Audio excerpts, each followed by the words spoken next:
मैंने उठ ही नहीं रहे थे, तो उठते सार जो है वो मैंने फेस वॉश, और फिर क्या कहते हैं कि मैंने ना इनको उठाने की कोशिश की, लेकिन नहीं उठे। फिर मैं तैयार हुई हूँ और फिर मैं यहाँ पे आई हूँ। बिस्मिल्लाहिर्रहमानिर्रहीम। अस्सलाम वालेकुम माय यूट्यूब फैमिली। उम्मीद है आप सब ठीक होंगे, मज़े में होंगे और अपने अपने घरों में खुश और आबाद होंगे। Welcome back to my YouTube channel Viya Malik and welcome back to brand new vlog. और सबसे पहले मैंने सोचा मैं अपनी जो है ओवरऑल लुक आप लोगों को दिखाती हूँ। तो ये मेरी एक सिंपल सी ओवरऑल लुक है। और बहुत से लोग कहते हैं कि आप हर ड्रेस के साथ वाइट दुपट्टा ले लेती हैं, तो असल में मेरे ड्रेसेस जो हैं वो हैं ही 2 पीस। वाइट दुपट्टा मैंने इसीलिए लिया था कि मेरे हर सूट के साथ चला जाए। तो ये एक ट्रेंड है, मतलब कि आप भी इसको ना यूज़ कर सकते हैं। अच्छा, हम बात करें तो मुल्क के हालात के बारे में, तो वो बहुत ज़्यादा जो है क्रिटिकल कंडीशन से गुज़र रहे हैं हम लोग, क्योंकि तकरीबन हर शहर के अंदर जो है अलर्ट जारी कर दिया गया है। और वहाँ पे ख़ास तौर पे लाहौर में जो सैलाब है उसके लिए तो बहुत ही ज़्यादा अफसोस हो रहा है, बिकॉज़ अपने घर को छोड़ना, अपने कंफर्ट ज़ोन को छोड़ना, मतलब कि हम अपने घर में ही जो है ना महसूस करते हैं, कंफर्टेबल होते हैं ना हमें आदत होती है उस जगह की। तो क्या होता है कि जब हम अपना अब इतनी ज़्यादा ज़रूरत की चीज़ें जो होती हैं वो घर में ही मौजूद होती हैं, और सहूलत की चीज़ें भी घर में मौजूद होती हैं। स्पेशली इंसान का बिस्तर, खाना और वॉशरूम जो बहुत ज़्यादा ज़रूरी है, ये सब चीज़ें होती हैं। और अगर इस सारे सर्कल में बच्चे भी जो हैं वो भी सर्वाइव कर रहे हैं, तो आपको मैं बताऊँ कि फैमिलीज़ जो हैं वो इस वक्त बहुत बुरे फेज़ को जो है वो फ़ेस कर रही हैं, जो कि अल्लाह ताला से दुआ है कि अभी भी कोई भी अपने घर से बेघर ना हो, क्योंकि ये एक बहुत ही पेनफुल सिचुएशन होती है। और इससे गुज़रना अब वही लोग जानते हैं कि वो किस तकलीफ़ से गुज़र रहे हैं। खैर, बात की जाए कि पहले जब एपी की वाली साइड पे आया था, तो सब लोग ट्वीट कर रहे थे उन लोगों को अज़ाब आया, उन पे अज़ाब आया, उन पे अज़ाब आया। अब वही अज़ाब जो है वो पंजाब की तरफ भी आ गया है। तो मेरे ख़्याल से इंसान को कभी भी किसी के ऊपर ना बग़ैर जाने और बग़ैर सोचे, बग़ैर समझे किसी के ऊपर भी उँगली नहीं उठानी चाहिए। अगर आप उनको जानते नहीं हैं पर्सनली, तो ये मत कहें कि जी उनके ऊपर अज़ाब है, अल्लाह उनसे नाराज़ है, या फिर अल्लाह का उनके ऊपर कहर है। तो ये ऐसा जो है ना कि नहीं कहना चाहिए। मेरे ख़्याल से पंजाब वालों ने कुछ ज़्यादा ही उनके ऊपर फिंगर रेज़ कर दी थी, जिसकी वजह से अब वो ख़ुद भी उसी अज़ाब में मुब्तला हो गए हैं, और अब वो ख़ुद भी उसी तकलीफ़ से गुज़र रहे हैं जो वो उधर जो पहाड़ी इलाके के लोग जो है ना वो फ़ेस कर रहे हैं और वो गुज़र रहे हैं। किसी के बारे में कुछ भी मत कहें, और ये गुनाह भी है बुहतान लगाना, बग़ैर सोचे समझे किसी के बारे में स्टेटमेंट जारी कर देना, ये गलत बात है। अगर आप उसको पर्सनली नहीं जानते और आपने उसके साथ एक दिन भी नहीं गुजारा हुआ पूरा, तो फिर आप उसके बारे में ऐसा कैसे कह सकते हैं। तो इंसान की पकड़ जो है वो सबसे ज़्यादा, जो इंसान की पकड़ है वो ज़ुबान से होगी, कि हमारे नबी ने भी यही फरमाया था कि सबसे ज़्यादा जो लोग जहन्नुम में जाएंगे वो अपनी ज़ुबान की वजह से जाएंगे, क्योंकि हम अपनी ज़ुबान से बहुत से लोगों का दिल दुखा देते हैं, बहुत सी बातें कह देते हैं उन्हें, और हम सोचते भी नहीं हैं इस बारे में।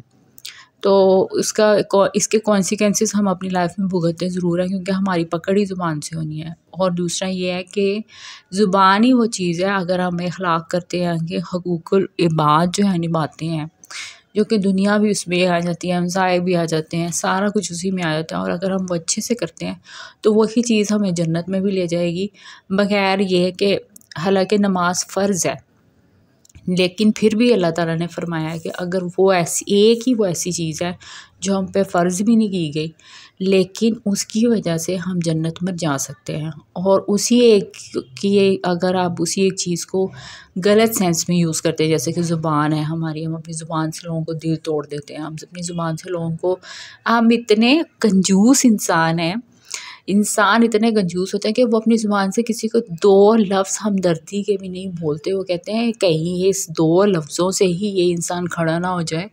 और मतलब कि इस कदर हम बेहिस हो चुके हैं, इंसानियत इस दुनिया से बिल्कुल ख़त्म हो चुकी है। तो मैं तो जब भी मतलब कि कोई भी मुझे टॉन्ट करता है या मेरे में से कीड़े निकालता है, तो मैं एक ही बात ही कहती हूँ, मैं कहती हूँ कि इंसान तो दुनिया से ख़त्म हो गए हैं, सिर्फ रिश्ते ही रह गए हैं। यानी कि सब रिश्ते हैं और मैं अकेली इकलौती इंसान हूँ और उसमें से कीड़े तो निकालना बनती हैं। लेकिन इससे रिलेटेड भी एक बहुत ही प्यारी हदीस है, और वो हदीस पढ़ने के बाद मुझे अब लोगों की इन बातों से बिल्कुल फ़र्क नहीं पड़ता कि ये लोग जो हैं मेरे में से कीड़े निकालते हैं। बिकॉज़ अल्लाह ताला ने जब हज़रत मूसा अलैहिस्सलाम से को एक दफ़ा ज़मीन में भेजा जंगल के में, ये दे और कहा कि अगर वहाँ पे कोई बुरी चीज़ हो तो मुझे आकर बताना। तो हज़रत मूसा अलैहिस्सलाम जब जंगल में गए तो उन्होंने देखा वहाँ पे एक सूअर है, ठीक है, वो खाना खा रहा था। तो बस देखा और ये चीज़ उन्होंने नोट की, और लेकिन जब अल्लाह ताला के पास आए तो उन्होंने कहा कि मैंने तो वहाँ पे ऐसा कुछ भी नहीं देखा जो बुरा हो। तो अल्लाह ताला ने कहा कि वहाँ पे कोई और भी था तुम्हारे अलावा, तो उन्होंने कहा कि अल्लाह ताला वहाँ पे एक सूअर था। लेकिन मैंने जब उसे देखा तो मैंने कहा इसे भी तो मेरे अल्लाह ने ही बनाया ना। इतनी प्यारी बात उन्होंने की, उन्होंने कहा ये इसे भी मेरे अल्लाह ने बनाया है, तो मैं इसे कैसे बुरा कह सकता हूँ। तो अल्लाह ताला ने कहा कि आज से तुम्हारी इस बात की वजह से तुम्हारे दर्जात बुलंद किए जा रहे हैं, और अगर तुम कहते कि वो गलत है तो कि तुम उसको बुरा कहते तो मैं तुम्हारी ज़ात को ख़त्म कर देता। इस हदीस के बाद मैं कहती हूँ लोग कहते हैं हम बहुत इस्लामी हैं, हम नमाज़ी हैं, हम 5 वक़्त की नमाज़ें पढ़ते हैं, हम वो नहीं ये वो। आप हदीस पढ़ें, छोटी-छोटी हदीसें हैं, बच्चों को भी सिखाएँ ताकि बच्चे शुरू से ही अपने दिलों में बुग़्ज़, नफ़रत, हसद को लेकर ना चले, बल्कि इंसानियत को लेकर दिल में चले। तो अल्लाह ताला हज़रत मूसा अलैहिस्सलाम ने तो सूअर को भी बुरा नहीं कहा था, और लोग आजकल के शक्लों से इतने कीड़े निकालते हैं। दूसरा, फिर इंसान के किरदार में से कीड़े निकालते हैं।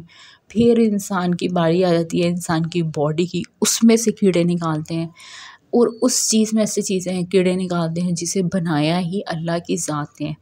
तो ये इस कदर गुनाह की बात है, मतलब कि ये वही बात होगी ना कि हमने जाना अपनी ज़ुबान की वजह से हम दोज़ख में जाएंगे। तो मतलब कि ज़ुबान पे थोड़ा कंट्रोल कर लें तो इंसान अच्छा होगा। किसी का दिल मत दुखाएं। किसी की लाइफ में क्या चल रहा है आपको नहीं पता, उसने अपनी ज़िंदगी का शायद आपको 5 मिनट दिखा दिए हैं, या फिर अपनी लाइफ का शायद आपको एक सीन है जो आप देख रहे हैं, ठीक है, लेकिन उसके दिल में क्या चल रहा है, उसकी लाइफ में क्या चल रहा है, वो अपनी ज़िंदगी में किन किन परेशानियों से गुजर रहा है, ये तो नहीं वो आपको दिखा रहा ना। क्योंकि जो दुख होता है ना इंसान को, अगर इंसान परेशान है किसी चीज़ को लेकर, किसी बात को लेकर, कोई आजमाइश उस पर आ गई है, तो इंसान अब उस अपने दिल का हाल अल्लाह के आगे खोले तो ज़्यादा बेहतर। क्योंकि अल्लाह तो कहता है कि मैं अपने बंदे की जो बातें हैं और दुआएं हैं ना वो अर्श पे सुनता हूँ, ख़ास तौर पर एक यतीम बच्चे की। क्योंकि जब वो यतीम बच्चा दुआ मांगता है तो मैं अर्श पे उसकी दुआ सुनी जाती है। तो सोचें, दुआ में और नमाज में अल्लाह से अपना रिश्ता मज़बूत बनाएं। जो इंसान आपको गलत समझते हैं उनको कभी प्रूव मत करें कि आप अच्छे हैं, आप सही हैं, आप नेक हैं, आप पाक हैं। वो लोग ये सब बातें जानते होते हैं। बस यही है कि हर इंसान आपके साथ दिमागी गेम खेलने की कोशिश करता है, ज़हनी आपको टॉर्चर करता है। उसको पता है सब कुछ होता है कि ये इंसान सही है, ठीक है। बुराई और अच्छाई की पहचान सब इंसानों को होती है, लेकिन ये है ना कि लोग दूसरों को अज़ियत देने में कोई कसर नहीं छोड़ते। तो कभी भी अपने आप को किसी इंसान के सामने सही साबित करने की कोशिश मत करें। अगर कोई इंसान आपको सही नहीं समझता ना, तो आप कुछ भी कर लें, आप उसके लिए कभी सही नहीं होंगे। तो इंसानों के सामने अपनी ज़ात की सफाई मत दें, ना ही उनके ऊपर साबित करें कि आप सही हैं, आपने गलत नहीं किया लाइफ में कुछ भी। ना ही किसी कोई चीज़ प्रूफ के लिए पेश करें, बिल्कुल भी नहीं। आपको पता है कि आप कैसे हैं, आपके अल्लाह को पता है आप कैसे हैं। अल्लाह आपके लिए बेहतर से बेहतरीन की तरफ आपको लेकर जाएगा। वो अल्लाह ही जानता है कि आप कितने अच्छे हैं।